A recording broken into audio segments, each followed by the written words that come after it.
Alex Moore stared through the viewport of the scout ship Eagle as the strange vessel approached. It glowed with an eerie blue light against the backdrop of Jupiter's swirling clouds. "Anything from them yet?" he asked, glancing at Lisa Campbell, who monitored the communications array. "Nothing, Commander," she replied, adjusting her headset. "I've tried all standard frequencies and the first contact protocols." Alex frowned. Earth had prepared for this moment for decades, and now that aliens had finally arrived in the solar system, they weren't talking. The Eagle had been dispatched from the main fleet near Mars as soon as the unknown craft was detected crossing Neptune's orbit. "Try again," Alex ordered, "and put it on speaker." Lisa nodded and pressed a sequence of buttons. Her calm voice filled the small bridge. "Unknown vessel, this is Science Officer Lisa Campbell of the Earth Defense Fleet. We welcome you to our solar system and wish to establish peaceful communication." The silence stretched for nearly a minute before a harsh sound burst through the speakers, a crackling noise that made both humans wince. "That's not random interference," Lisa said, her fingers flying across the console. "There's a pattern. I think it's—" She never finished her sentence. The alien ship suddenly pulsed brighter, and a beam of energy shot toward them. "Evasive maneuvers," Alex shouted, grabbing the manual controls. The Eagle lurched sideways, but the beam still clipped their port side. Warning alarms blared as systems started failing. "We've lost shields, and the main engine is damaged," Lisa reported, her voice steady despite the chaos. "Secondary systems coming online." Alex wrestled with the controls. Why would they attack without provocation? "We need to get back to the fleet." The alien vessel fired again. This time, Alex managed to dodge completely. He guided the damaged Eagle behind one of Jupiter's smaller moons for cover. "I'm picking up a transmission," Lisa said suddenly. "It's weak, but it's definitely directed at us." "Can you translate it?" "Working on it." Her brow furrowed in concentration as she ran the alien sounds through the ship's linguistics database. After a moment, fragmented words appeared on her screen. "Contaminated. Danger. Starborn energy. Must cleanse." Lisa read aloud. "They're calling themselves the Viridian Collective." "What does that mean?" Alex asked, keeping one eye on the sensor readings that showed the alien ship circling, searching for them. "I don't know, but they seem terrified of something they think we carry." Lisa looked up, her eyes wide. "Not a disease, something in us. Something called Starborn." Another blast rocked the Eagle, sending sparks flying from the overhead panels. "They found us," Alex said grimly. "We need to get this information back to Earth. It could be vital." He punched in the emergency jump coordinates. The backup engine whined in protest, struggling to power up. "They're closing in," Lisa warned. 30 seconds until they're in range for a direct hit." "Come on," Alex muttered to the ship, the engine tone change, rising to a higher pitch. "Brace yourself." The Eagle shot forward just as another energy beam passed through the space they had occupied. The damaged ship shuddered around them as Alex pushed it beyond safe limits, using Jupiter's gravity to slingshot them toward Mars. "We've got a pursuing ship," Lisa said, checking the rear sensors. "Faster than the first one." Alex nodded grimly. "Send an encrypted message to Fleet Command. Tell them everything. First contact has failed, and we're at war with an enemy that hates us for something we don't even understand." As the Eagle raced toward the safety of the Earth fleet, both officers knew that humanity's place in the galaxy had just changed forever. Whatever the Starborn were, and whatever connection humans had to them, it had just made them a target for extinction. Fleet Admiral Diane Peterson paced the length of the underground command center. 3 weeks had passed since Commander Moore and Officer Campbell's near-fatal encounter with the Viridian Collective. In that time, 5 more alien ships had entered the solar system. "What have we learned about this Starborn connection?" she asked, stopping in front of the main display screen. Dr. Kevin Wright stepped forward, holding a tablet computer. His eyes showed the strain of sleepless nights spent analyzing the data. Something remarkable, Admiral. He tapped the screen, and a DNA strand appeared on the wall display. Every human shares a specific genetic marker that doesn't match anything else on Earth. We've always assumed it was just part of our natural evolution. But now, prompted the Admiral. Now we believe it's evidence that humans were modified. Kevin looked around the room. This marker appears to be artificial, encoded with information we're only beginning to understand. Murmurs filled the room. Lysa Campbell, still recovering from injuries sustained during the escape from Jupiter, spoke up from her seat. The Viridians called us contaminated with starborn energy. Could they have meant this genetic marker? That's exactly what I think, Kevin replied. And there's more. We've been analyzing ancient archaeological sites around the world. The oldest ones contain references to visitors from the stars who gave early humans gifts.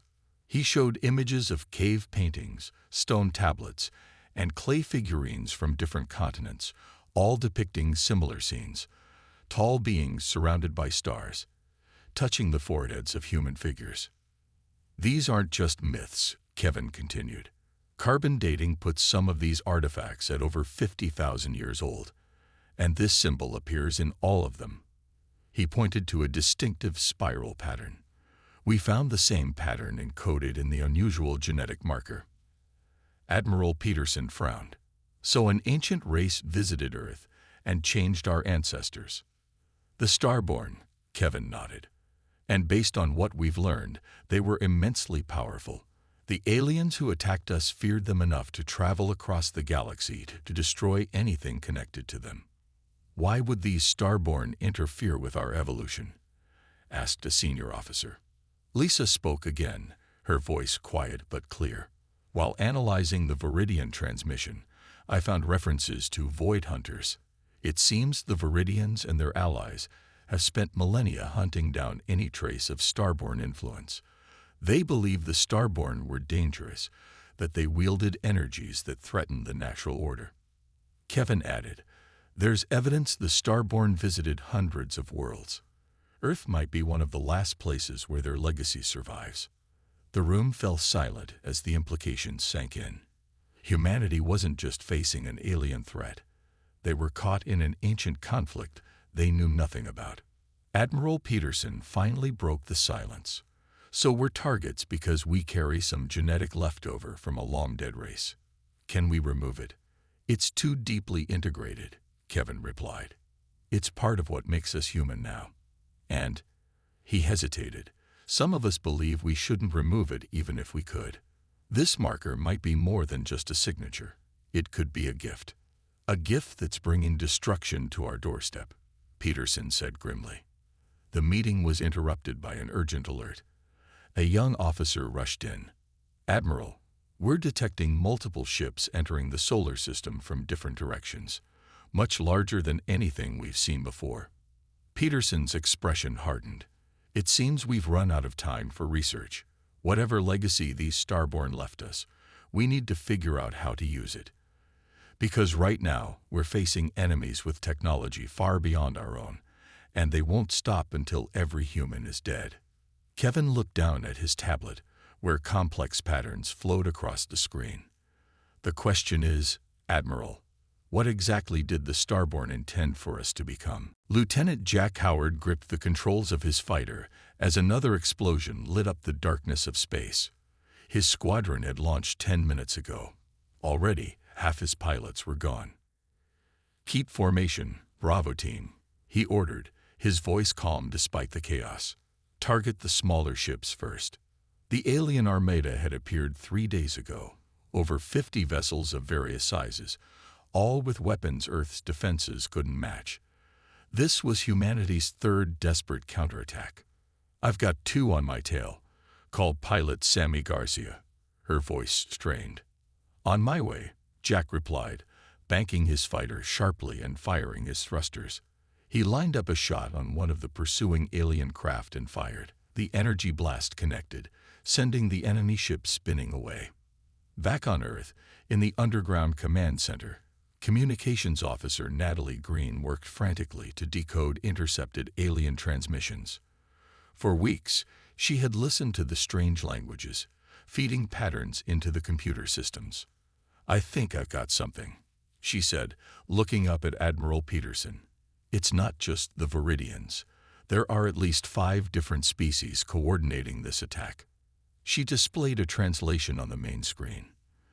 The alien message scrolled by. "Confirm the humans carry strong starborne markers. All vessels must prevent their escape from the solar system. The elders believe they could awaken at any moment." Another message appeared. "Coalition agrees that Earth must be cleansed. No survivors. The starborne taint is too dangerous to allow."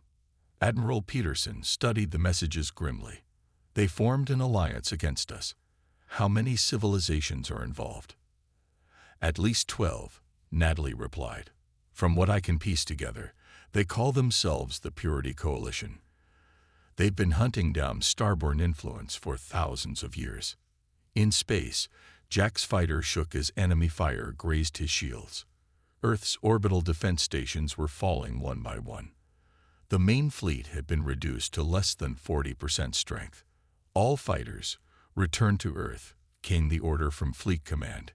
"We're consolidating our defenses." Jack didn't argue. The battle was lost. As his squadron retreated, he watched an alien destroyer fire on one of Earth's largest cities. The beam of energy cut through the atmosphere, leaving destruction in its wake. "Why do they hate us so much?" asked Garcia as they entered Earth's atmosphere. "Because they're afraid," Jack answered simply. Back at headquarters, Dr. Kevin Wright burst into the command center. "Admiral, we've decoded more of the genetic marker," he announced, breathless from running. "It's not just a signature, it's instructions." He displayed complex molecular diagrams on the screen. "The starborne didn't just visit us. They were preparing us for something. This genetic code can be activated under certain conditions." "Activated to do what?" Peterson asked. "We don't know exactly," Kevin admitted. "But based on what the aliens are saying, they believe it would give humans abilities far beyond our current capabilities." Natalie looked up from her station. "New transmission intercepted. The Coalition is planning a final assault. They're bringing in planet-killer weapons." The room fell silent. Earth's defenses wouldn't survive another major attack. "How do we activate these starborne genes?" Peterson finally asked. Kevin hesitated. "It's risky.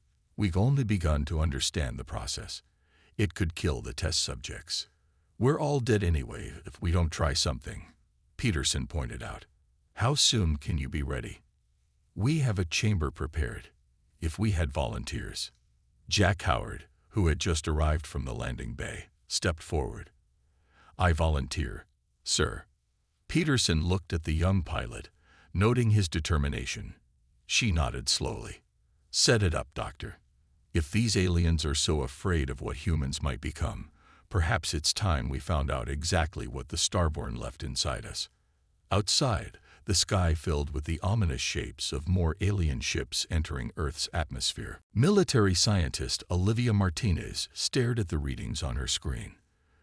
The man floating in the activation chamber was Chief Engineer Paul Wilson, the 5th volunteer this week. Unlike the others, his vitals remained stable as the chamber filled with the golden energy they had derived from studying the starborne genetic markers. "His cellular activity is off the charts," Olivia reported, not taking her eyes off the monitor. "But he's not rejecting the activation sequence." Dr. Kevin Wright nodded tensely. Previous subjects showed signs of rejection by now. "This is promising." Inside the chamber, Paul's body arched suddenly.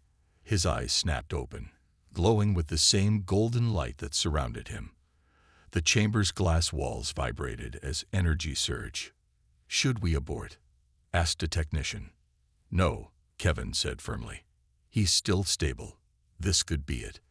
The energy in the chamber pulsed once more, then gradually dissipated.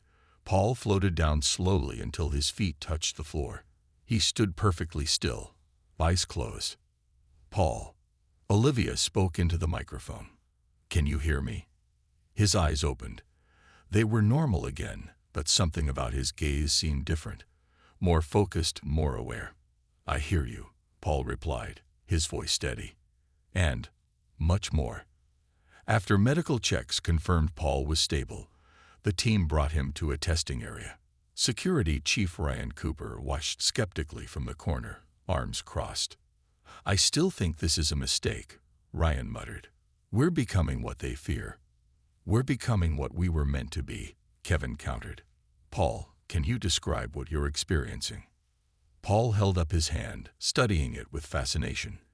"Everything is clearer. I can see patterns, connections. It's like my whole life. I've been looking at the world through a dirty window, and someone just cleaned it." He walked to a computer terminal and placed his hand near it without touching it. The screen flickered, then displayed complex equations.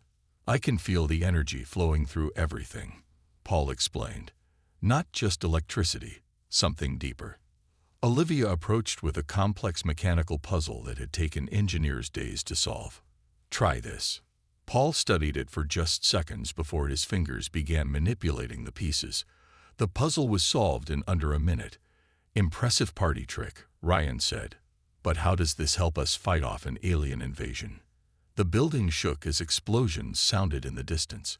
Another attack had begun. "Maybe we should find out," Paul suggested calmly. Despite protests, Paul was allowed to join a defensive operation. 3 alien dropships had landed near a critical power facility. Earth's soldiers were barely holding them back.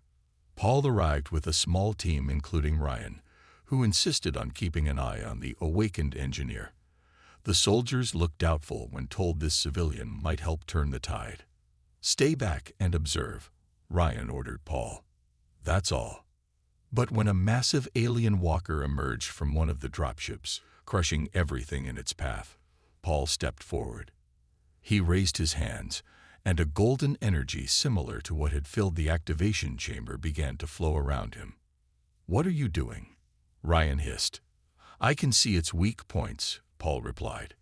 "The energy signature, the structural flaws." He gestured, and the golden energy shot forward, wrapping around the walker's legs. The alien machine stuttered, then collapsed as if its systems had been scrambled. The soldiers stared in shock. The aliens retreated to their dropship, clearly unprepared for this new threat. "I told you," Kevin said over the comlink. "The Starborn encoded something incredible in our DNA." Back at the base, Admiral Peterson viewed footage of Paul's abilities. "How many more can we awaken?" she asked. "Dozens, maybe hundreds with refined techniques," Olivia replied. "Paul was just the first success." Peterson nodded. "Begin immediately, and find out everything these awakened can do. The aliens fear us for a reason. It's time we showed them that fear is justified." Ambassador Heather Sullivan stood before the view screen, her back straight despite her exhaustion. The past month had seen dramatic changes for humanity. With 37 successfully awakened individuals now defending Earth, the Purity Coalition's attacks had been pushed back beyond Mars. "Are you sure this will work?" she asked, glancing at Paul Wilson, who stood beside her on the bridge of the diplomatic vessel Horizon. "The Zeth aren't part of the Coalition," Paul replied. His eyes glowed briefly with golden light as he accessed his enhanced senses. "Their energy signatures are different from our attackers, and they've been observing us since the fighting began." Heather nodded. This mission was as desperate as it was bold, seeking allies among the stars while Earth still fought for survival. The Horizon carried 8 awakened individuals, including Paul, as both protection and proof of humanity's connection to the Starborn. "Transmitting now," said the communications officer. The view screen flickered, then revealed a being unlike any they'd encountered before.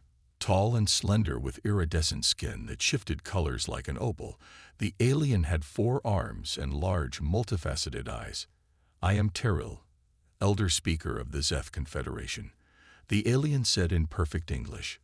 "We have been waiting for you to reach out, Starborn children." Heather stepped forward. "I am Ambassador Sullivan of Earth. We seek peaceful dialogue and potential alliance against those who attack us without provocation." The alien made a gesture that might have been sad acknowledgement. The Purity Coalition has hunted starborn influence for millennia. Your awakening has sent ripples through the fabric of space-time that many can feel. Then you know about the starborn? Paul asked. We were among their allies, long ago, Tyrell replied. Before they vanished. The Horizon docked with a massive Zeth vessel. Inside, Heather and her team were led to a chamber whose walls displayed moving images of stars and planets. This is our history vault, Tyrell explained. And here. The alien gestured to an image of tall, luminous beings, ere the starborn, as they once were. The humans stared in awe. The beings radiated an unmistakable golden energy, similar to what flowed through the awakened. They weren't conquerors, Tyrell continued. They were guardians, protectors against a threat from beyond the galaxy's edge, a darkness that consumed everything it touched. What happened to them? Heather asked. They fought the darkness to a standstill, but at great cost. Too few remained to maintain their civilization. Instead of fading away completely, they seeded compatible species with their essence, a genetic legacy that could one day reawaken if needed. If needed, Paul repeated, his enhanced mind making connections. You're saying the darkness is returning. Tyrell's skin darkened with what seemed like dread. The Purity Coalition doesn't understand. They believe the starborn power is dangerous because it alters the natural order. What they don't realize is that the natural order itself faces extinction without it. Will you help us? Heather asked directly. Earth stands alone against 12 hostile species. Not alone anymore, Tyrell replied. The Zeth have witnessed your awakening. We see in you echoes of our ancient allies. We will stand with Earth. Within days, 3 more civilizations joined what became known as the Starborn Alliance. Each had their own reasons. Some remembered the Starborn as benefactors, others feared the Coalition more than they feared humanity, and some simply recognized that the balance of power was shifting. As Heather prepared to return to Earth with news of their diplomatic success, Paul approached her privately. The Zeth told me something else, he said quietly. The Starborn didn't just leave their genetics. They left technology, hidden throughout the galaxy, including on Earth. Technology that could help us? Heather asked. Paul nodded solemnly. Or destroy everything if misused. The Zeth believe it's somewhere deep in Earth's oceans, waiting to be found. Then we need to find it first, Heather said, looking out at the stars. Before the Coalition realizes what we're becoming. Director Frank Stewart watched the submersible descend into the Mariana Trench. For 3 weeks, his team had searched based on the coordinates provided by the Zeth allies. Now, their sensors detected an energy signature matching the starborn pattern. Depth reaching 35,000 feet, reported the pilot through the crackling communication channel. Structure becoming visible.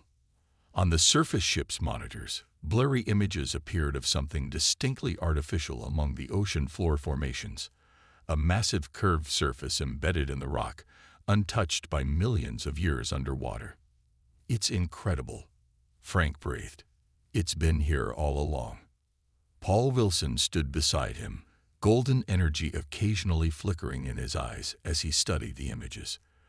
The Starborn chose Earth not just to hide their genetics, but their technology too. The submersible's lights illuminated what appeared to be an entrance. As they approached, the surface began to glow with the same golden energy that now flowed through the awakened humans. It's responding to our presence, the pilot reported, voice tense with excitement and fear. 3 days later, a team including Frank, Paul, and 5 other awakened individuals entered the underwater facility through an airlock that had somehow remained functional for thousands of years. Inside, they found chambers filled with technology beyond human understanding.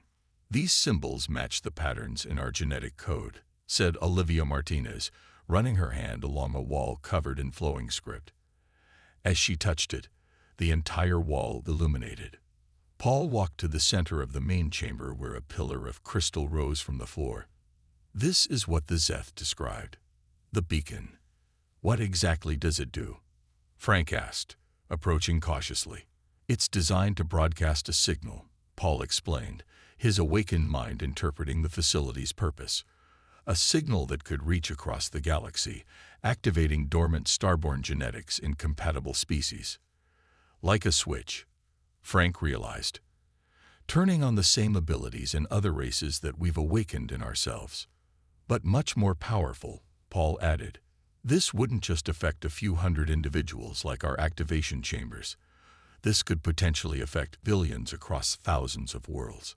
Back on the surface, Admiral Peterson called an emergency meeting when she learned of the discovery. Representatives from Earth's governments and the alien allies attended.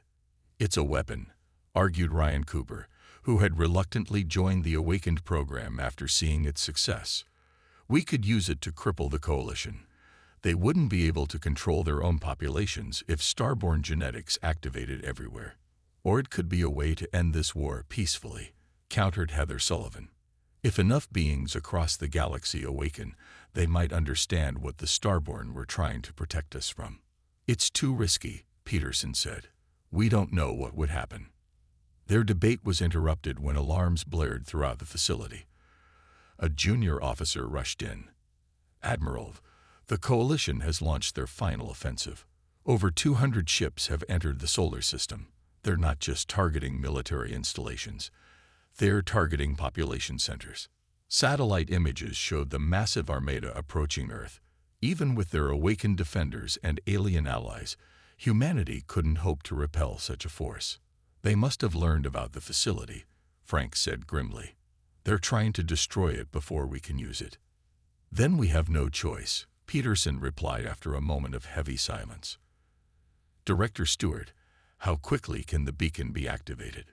Frank looked at Paul, who nodded solemnly. We need to return to the facility immediately. The system is complex, but I believe the Awakened can interface with it. As they prepared to leave, reports came in of Coalition ships breaking through Earth's outer defenses. Cities were being evacuated as alien weapons fired from orbit.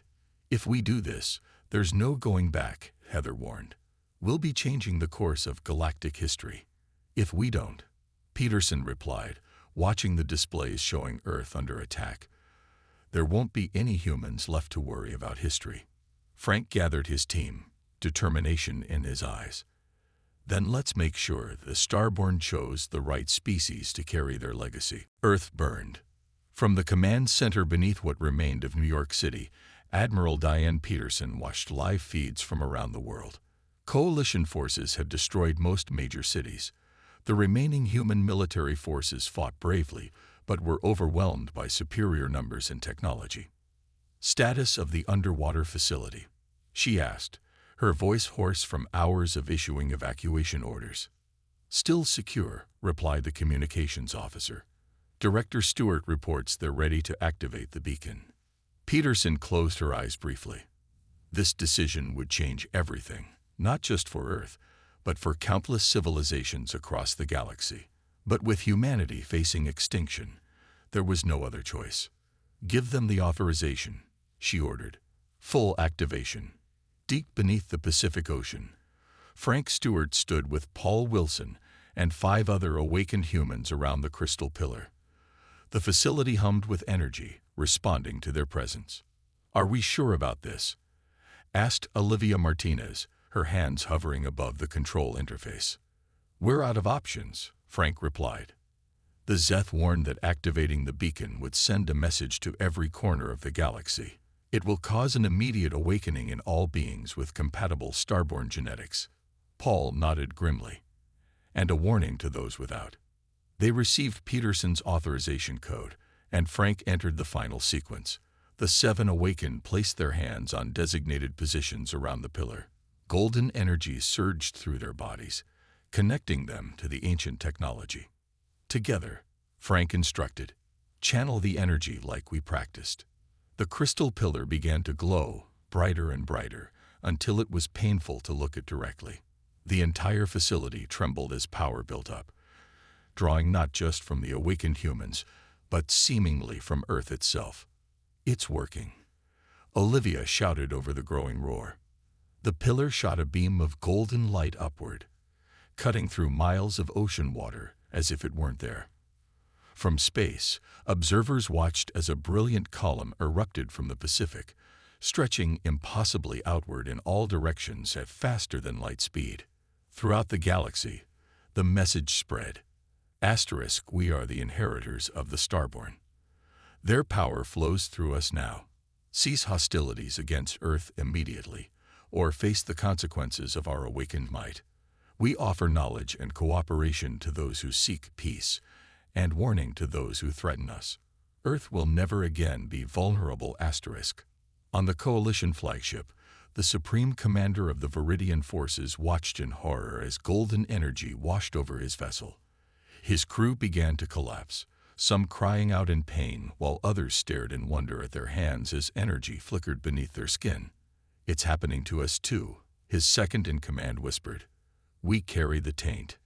Similar scenes played out across the Coalition fleet.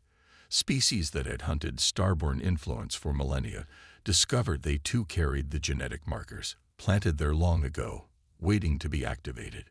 Some ships immediately retreated. Others fell into chaos as crew members experienced awakening. A few continued their attack on Earth, only to find their weapons neutralized by newly empowered defenders. 1 week later, Admiral Peterson stood in the remains of the United Nations building. Representatives from 27 alien civilizations gathered before her, former enemies and new allies alike. The balance of power has shifted, she stated simply. Earth is no longer just another world to be conquered. We are the Starborn now, and we offer a choice.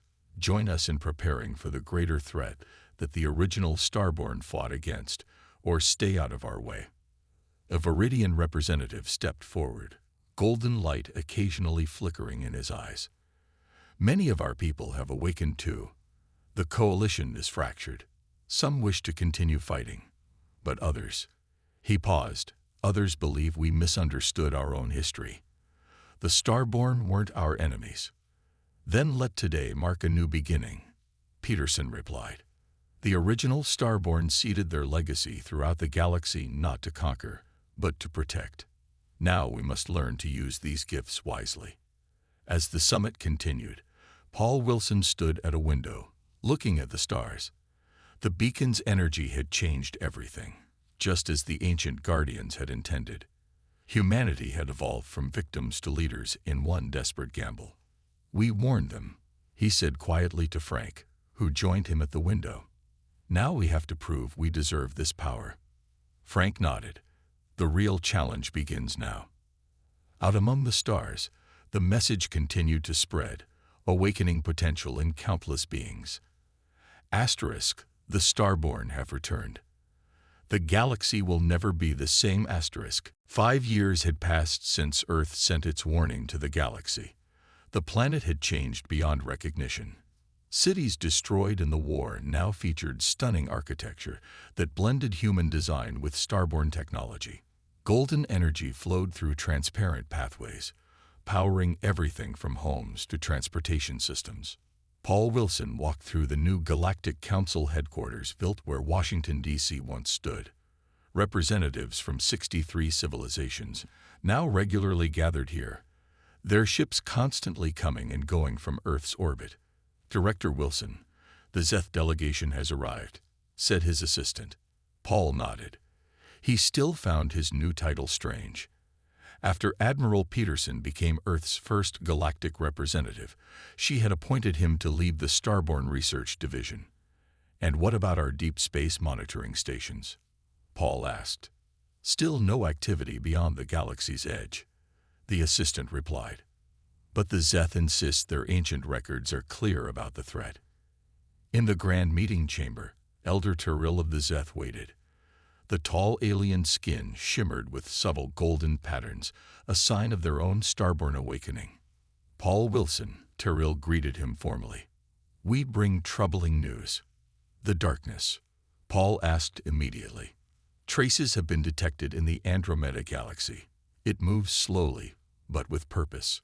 Our ancestors' records were correct. It consumes everything in its path. Outside the chamber, Olivia Martinez supervised a training session for newly awakened humans. Over 20,000 had now completed the process, each developing unique abilities based on their personal connection to the starborn energy. Focus on the pattern, not the power, she instructed a young man who struggled to contain the golden light flowing from his hands. The discovery that each awakened individual developed different abilities had been unexpected. Some could manipulate energy directly, others gained enhanced intelligence or perception, while a few could even influence the fabric of space-time itself. Across the solar system, joint human-alien crews worked to build a network of defense platforms. Frank Stewart, now Admiral of Earth's starborn fleet, oversaw the operation from the bridge of humanity's first faster-than-light vessel, the Ascendant. "The outer platform is online," reported his second-in-command. Frank studied the holographic display showing Neptune's orbit. "Good. That completes the inner system network. Now we focus on the approach vectors." Not all was peaceful in the new galactic order. A faction of the former coalition, calling themselves the Purity Remnant, continued to resist the spread of starborn influence. Their attacks were sporadic but dangerous. In a secure facility beneath the Atlantic Ocean, Admiral Peterson met with representatives from Earth's intelligence services. "The Remnant has established bases in these 3 star systems," explained the intelligence director, highlighting locations on a star map. "They've been experimenting with technology designed to suppress starborn abilities." "Can they succeed?" Peterson asked. "Unlikely, but not impossible. The starborn energy isn't fully understood, even by those who carry it." Later that day, Peterson joined Paul on the observation deck of the Council headquarters. Together, they watched ships from a dozen worlds moving through Earth's atmosphere. "Did you ever imagine this?" she asked. 5 years ago, we were fighting for survival. Now we're at the center of a galactic alliance." "The Zeth brought confirmation today," Paul replied. "The darkness is real, moving toward the Milky Way." Peterson nodded gravely. "Then the Starborn chose well when they left their legacy here. We'll be ready." Across the galaxy, billions of beings carried the awakened Starborn genetics. Each day, more discovered their connection to the ancient guardians who had planned for this moment across millennia. Earth had transformed from an isolated world to the heart of a vast network of civilizations. United by shared heritage and common purpose, they prepared for the coming challenge. "The warning we sent wasn't just to our enemies," Paul said, watching the golden energy flow through the rebuilt city below. "It was to ourselves. We're not just humans anymore. We're the Starborn race now, with all the responsibility that carries." As night fell over Earth, the stars seemed brighter than they once had, each one a potential ally in the greater struggle to come.